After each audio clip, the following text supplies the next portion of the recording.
Mamma mia, quanto è stato figo questo primo numero di G-Man!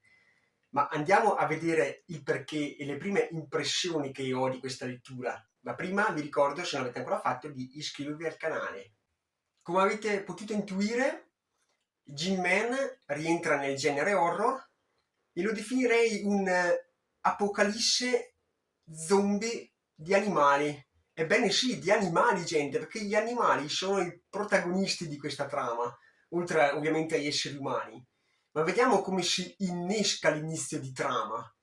Ovvero abbiamo questo ragazzino sedicenne, Masato, che si ritrova dopo 7 anni a fare nuovamente visita presso uno zoo in cui ci andava spesso da piccolo.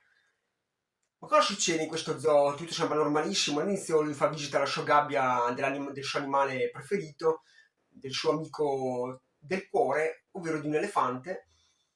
E l'apparenza sembra tutto normale, ma improvvisamente si scatena il pandemonio, si scatena l'inferno.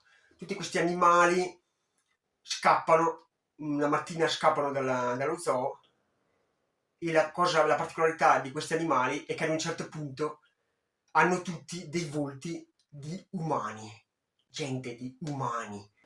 Da qui partiranno una serie di eventi a cascata che porteranno il nostro protagonista e dei suoi coprotagonisti a cercare di capire cosa diavolo sia successo in questo zoo e cosa diavolo sia successo nelle intere città vicine, perché proprio questi zombie, questi animali con la faccia umana, si stanno propagando a vista d'occhio in tutte le città, facendo danni e morti e sangue a fiumi, come non ci fosse un domani.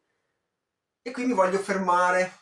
A me è piaciuto molto sicuramente per la sorta di innovazione che viene data un po' in questo genere horror, ovvero di usare un horror molto impressionistico, direi quasi un body horror aggiungito, ma non così esagerato, molto sfumato, che però rende molto impressionabile il lettore. Tanto che ad un certo punto risulterà veramente ansiogeno il tutto, perché tante volte i personaggi che troviamo nel corso di questo primo volume li ritroveremo successivamente, anzi loro si rivedranno successivamente con la faccia stampata su un animalone, per esempio un elefante, una tigre, una giraffa, una scimmia. E sarà questo il loro rivedersi specchiati in un animale che fa un certo effetto. E troviamo anche degli elementi di splatter, non esagerato, non sangue come non ci fosse un domani. Troviamo sì qua e là ogni tanto qualche arto strappato, qualche pezzo di carne qua e là, però è tutto ben equilibrato, c'è un equilibrio che mantiene il giusto livello di tensione e di horror. Non è un horror troppo portato all'eccesso e non è neanche un horror troppo leggero. Secondo me è una via di mezzo che potrebbe essere di gradimento a molti lettori.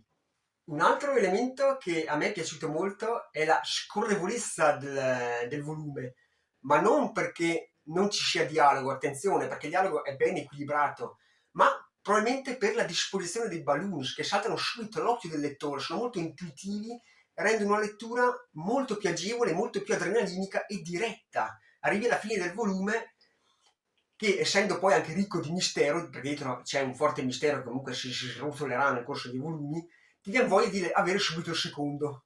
Detto ciò, passiamo un attimo all'aspetto grafico di quest'opera, che ho gradito molto.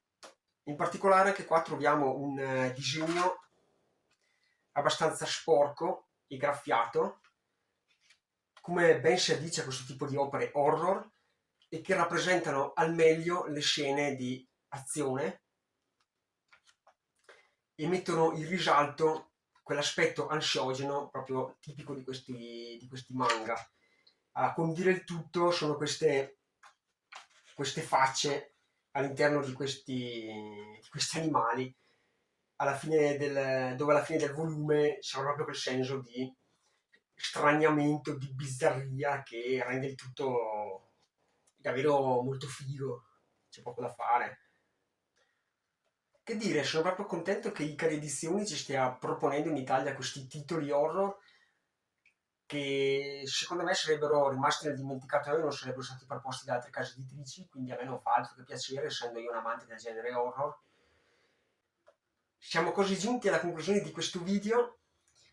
Mi raccomando, se il video vi è piaciuto lasciate un like, commentate, fatemi sapere anche voi se lo comprerete e se in un qualche modo questa mia prima impressione, questa mia breve recensione vi ha suscitato un qualche interesse nel poterlo acquistare o meno, se lo lascerete sugli scaffali perché è normale che anche chi non apprezza il genere horror lo lasci lì, lo parcheggi dove sta.